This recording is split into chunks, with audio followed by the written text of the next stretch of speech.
Bismillahirrahmanirrahim. In the name of Allah, the most merciful, the most beneficent, may mercy, peace, and blessings of Almighty Allah be upon all of you. Students, welcome you all today in this second part of learning poetry Once Upon a Time, written by Gabriel Okara.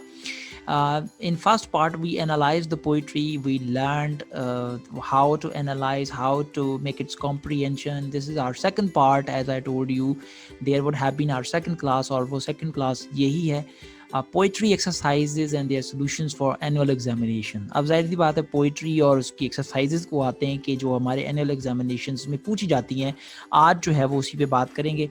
जैसे कि आप देखें, types of questions we usually face in annual examinations for federal board, और कौन से वो questions हैं. अब यहाँ पे हमें ये ज़हन-नशीन करना चाहिए कि जो क्वेश्चंस हैं कौन कौन सी या किस टाइप के क्वेश्चंस जो है वो हमें एनुअल एग्जामिनेशंस में सामना करना पड़ता है, तो हम उनको क्रैक करेंगे, डायरेक्टली उन्हीं पे बात करेंगे. और उन पे बात करना ऐसे ही है जैसे कि ये आप देखें, यहाँ पे ये बंदा दरख्त काट रहा है, तो आप भी अगर सही तरह से एक्सरसाइज कर रहे हैं तो उसका मतलब यही होगा कि आप भी सही जो है वो दरख्त काटने का मशवरा तो नहीं देता हूँ, मतलब आप अगर उस दरख्त से कुछ बनाना चाहते हैं और काट के कुछ ख़ास बनाना चाहते हैं तो बिल्कुल आपको भी इन ही क्वेश्चंस को फॉलो करना पड़ेगा. There are a very few questions that we are to look ahead. हमें जो है वो थोड़े से ही क्वेश्चंस हैं कि जिनको हमें जो है वो यहाँ पे देखना है स्टूडेंट्स, और वो ज़्यादा क्वेश्चंस कोई नहीं है. जैसे कि आप देख रहे हैं, अगर यहाँ पे कोई अगर if there is any mistake you may go ahead, जैसे कि there are some of the mistakes as it usually happens. तो आप देखें, what are the meanings of the words given into the stanza. अब देखिए, ये बहुत ही कॉमन स्टूडेंट्स जो है वो क्वेश्चन है हमारा, जब whenever we are talking about, और वो ये बहुत ही कॉमन क्वेश्चन है कि what are the meanings of words. Poetry में एक तो ये क्वेश्चन वो बहुत ही कॉमन है कि वर्ड्स की मायने, स्टैंजा के अंदर स्टैंजा दी जाती है और उसमें से वर्ड्स जो है दिए हुए होते हैं, और उन वर्ड्स को वो अंडरलाइंड होते हैं कि what are the meanings of these words. तो उन वर्ड्स की मायने अब ऐसे नहीं है कि डायरेक्टली जैसे डिक्शनरी में मायने है वैसे ही लिखे, नहीं, वो हमें जो है वो सही एज एन आंसर जो है वो करके देखनी होती है. The second question which is important for this examination, and that is, what are the meanings of the phrases and sentences out of the given poem. एक और तरह का जो है वो जो क्वेश्चन हमें दिया होता है वो ये होता है कि what are the meanings and meanings of the phrases and sentences. एक तो वर्ड्स की मायने जो है देनी होती है, दूसरी फ्रेजेस और सेंटेंसेस जो कि यूज्ड हैं स्टैंजा के अंदर उनकी मायने भी देनी होती है. तो दूसरा क्वेश्चन जो है usually we face like this. And the third question is paraphrase the given stanza. ये हमें कहा जाता है कि पैराफ्रेज करें गिवन स्टैंजा को. And this is not the novel question for all of you, because already we have discussed, I told you how to paraphrase. This skill has to be learned, of course, and I already have taught you in other lectures. So number question 4 जो आता है हमें annual examinations में, वो है explain the given stanza or line in your own words, यानी explanation in simple words. तो explanation जो है वो ये भी हमारी नेक्स्ट जो है वो दी जाती है, इसके लिए भी हमें काम करना पड़ेगा. Question number 5, what is the theme और central idea of the poem. क्या है सेंट्रल आइडिया या थीम जो है वो पोम का, यूजुअली हमें दिया जाता है. Questions are relevant likewise these 4-5.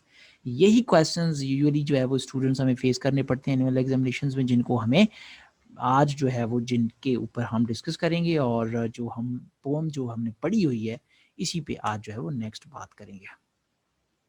जी हाँ, तो here is question number 1, paraphrase the following stanza.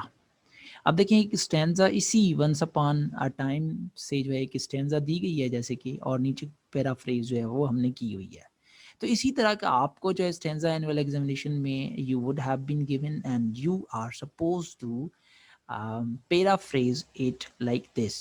So what is the stanza पढ़ते हैं और फिर how it has been paraphrased we are going to read and get its meaning. I have learned to laugh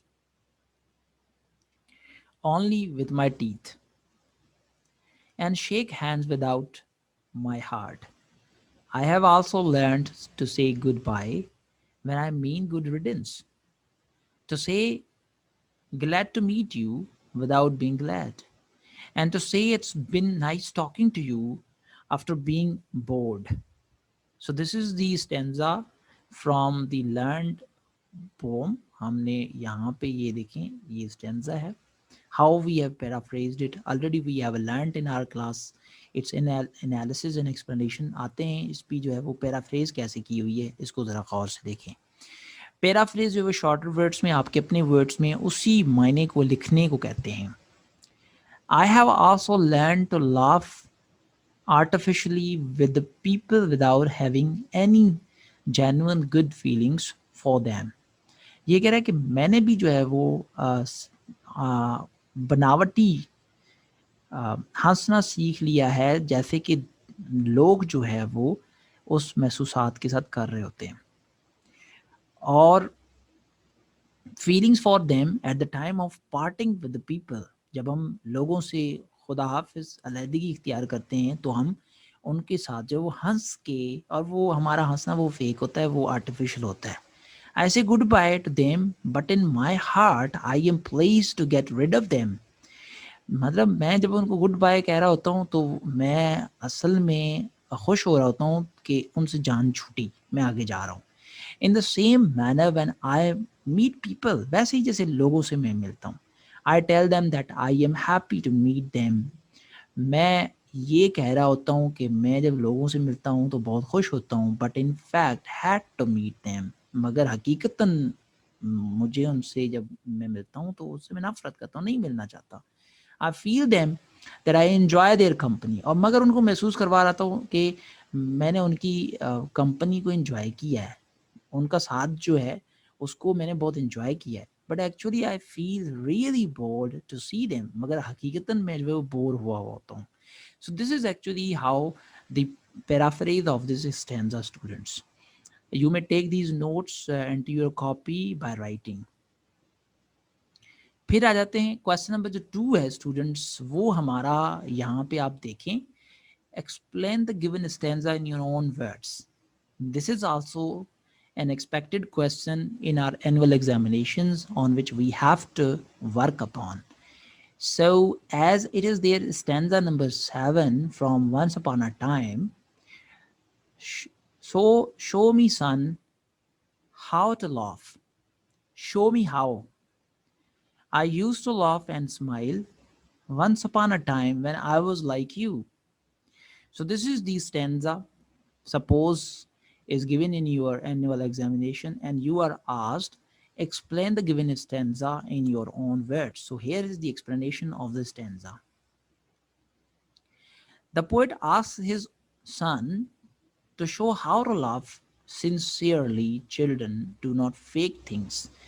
अब यहाँ पे जो है वो कह रहा है कि पोएट कहना चाहता है कि वो जो है वो सिंसियरली हंसना चाहता है जैसे बच्चे हंसते हैं, और बच्चे कभी भी जो है वो फेक नहीं हंसते, उनकी मतलब जो हंसी होती है बनावटी नहीं होती. दे show what they feel inside again, और वो ही जो है दिखा रहे होते हैं जो अंदरूनी तरह से दिल से वो महसूस कर रहे होते हैं. The phrase once upon a time retreats the fact. जो फ्रेज है वंस अपॉन अ टाइम, असल में ये जो फ्रेज है ये कह रहा है, ये रिट्रेट्स यानी बयान कर रहा है द फैक्ट, फैक्ट बता रहा है that he wants to be what he used to be once. कि ये वही बनना चाहता है कि एक वक्त जिसमें ये था, मतलब एक वक्त में ये बहुत ही ओरिजिनल था, जब ये बच्चा था तो ये आर्टिफिशियल नहीं था. He was having a genuine smile, he was having a genuine personality, so he wants to be like that, he wants to be that innocent children, and he doesn't want to be like very fake and having so many faces on his personality. So this is actually the explanation of this stanza we have done. So you may be asked in your annual examination explain the given stanza in your own words. So this is way how you are supposed to solve in your annual examination answer sheet. Again, we are coming to a type of question, and that is question number 3. What is the literal meaning of the phrase good riddance given a contextual meaning? अब ये देखें इस poetry के अंदर यहाँ पे इसने good रिडंस use किया है, एक फ्रेज़ यूज़ किया है। इस तरह का के क्वेश्चंस भी आते हैं कि आपको कहा जाए कि इस फ्रेज़ को आप एक्सप्लेन करें, अपने वर्ड्स में बताएं कि इसकी क्या कॉन्टेक्चुअल मीनिंग क्या है, तो आपने यहाँ अपने जवाब में वो लिखना होता है। जैसे कि what is the stanza, stanza को थोड़ा पढ़ते हैं और फिर इसको जो है वो इसकी कॉन्टेक्चुअल मायने जो है वो हम आंसर में करेंगे।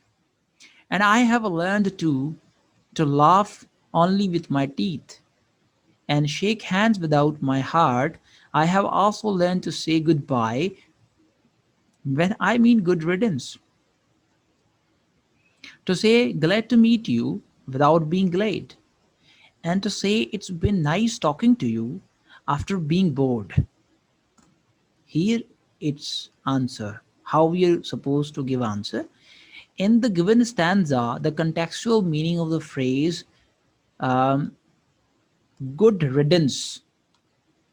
अब गुड रिडेंस लिखा हुआ है कि कॉन्टेक्चुअल जो मायने है फ्रेज गुड रिडेंस की means get rid of the company of person whom the poet usually meets. This is exactly the contextual meaning of, यहाँ पे यही मायने है ना, मैं आपको पहले पढ़ा चुका हूँ कि गुड बाय जो है वो जब हम कह रहे होते हैं उसका अंदरूनी दिल से मतलब होता है कि चलो अच्छा हुआ जान छूटी, अब जान छोड़ो, मैं कहीं जाना चाहता हूँ। So this is all about the meaning here. We are going to write in our answer. इस आंसर में जो है वो गुड रिडेंस की मायने कॉन्टेक्चुअल होगी। स्टूडेंट्स आपने कॉन्टेक्चुअल मतलब यहाँ पे किस जो है वो कॉन्टेक्स्ट में जो है बात की है पोइट ने, वो मायने गुड रिडेंस की हमने लिखी है। It is experience of the poet which is expressed through these literal words. अब ये जो है ना लिटरल वर्ड्स के थ्रू जो है यहाँ पे पोएट जो है अपना एक्सपीरियंस लिख रहा है। Students, one more thing that we have to care, this is very essential कि जो हमारी जो ना लेंथ है आंसर की, this should have been 3 to 4 lines. That should not have been just two shorter lines. So we have to care upon the selection of the length of the words, right? तो इसको हमने थोड़ा सा जहन में रखना होगा जब हम एनुअल एग्जामिनेशन में इसके जवाबात लिख रहे हैं। चलते हैं क्वेश्चन नंबर 4 पे, और ये भी हम usually we face in our annual examinations and federal exams. So you are supposed to answer like this: what is the theme or central idea of the poem? Poem के जो है वो central idea या theme अक्सर जो है वो students पूछा जाता है, तो we are suppose to just write the theme and central idea of the poem. It should have been shorter. Again, I must say we have to care the length of the answer. That should have been 4 to 5 lines, not more than this. And the central idea theme is likely of the same words. So let us just read its meaning. Okay, what is the theme or central idea I have written here of the poem? We already have learned Once Upon a Time written by Gabriel Okara. And the poem, the man presumably a father. इस pome के अंदर एक बंदा जो कि हम मतलब समझते हैं कि वो एक फादर हैं, एड्रेसेस द सन, वो अपने बेटे को मुखातिब हैं इस पोम के अंदर, telling him in a rather nostalgic manner, और उसको बता रहे हैं। नॉस्टैल्जिक का मतलब है कि किसी चीज़ को याद करना, पुराने माजी को याद करना, और ये एक पुराने जो है माजी को याद करने वाले अंदाज में जो है वो इसको बता रहे हैं how things use to be, कि किस तरह से चीज़ें हुआ करती थी माजी में। People were different back then, कि लोग जो है वो बहुत ही मुख्तलिफ थे माजी में, मोर जेन्युइन, और वो ज़्यादा जो है वो हकीकी थे, जेन्युइन थे, हकीकी थे, जो थे बाहर से जो अंदर से वैसे ही बाहर से। इट सीम्ड, और ये ऐसा ही था। and that is what the speaker would like to do now. Or speaker भी वैसा ही बनना चाहता है, यानी poet wishes that he wants to be like that, return to a restored world. ये जो है उसी तरह की दुनिया में जाना चाहता है, पीछे वाली दुनिया में जाना चाहता है, जहाँ पे लोग जो है वो आर्टिफिशियल नहीं थे, जेन्युइन थे, हकीकी थे, सही थे, जैसे अंदर से थे वैसे ही बाहर से थे. If he can only learn from the youngsters. और ये जो है वो जो नौजवान हैं, जो छोटे हैं, उनसे सीखना चाहता है. और usually he gives a metaphor, simply यहाँ पे दे रहा है कि जो बच्चे होते हैं, जो छोटे होते हैं, वो मासूम होते हैं, वो वर्ल्डली चीज़ों को नहीं समझते. So he wishes that he would have been like a child in this poem. So this is all about students. We have done it.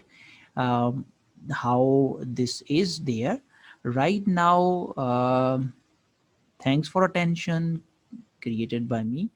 Right now, I would like to give you uh, an assignment, and here is the assignment for all of you, that you have to at least answer from the stanzas, uh, paraphrase any two stanzas from the poem and send it to my inbox.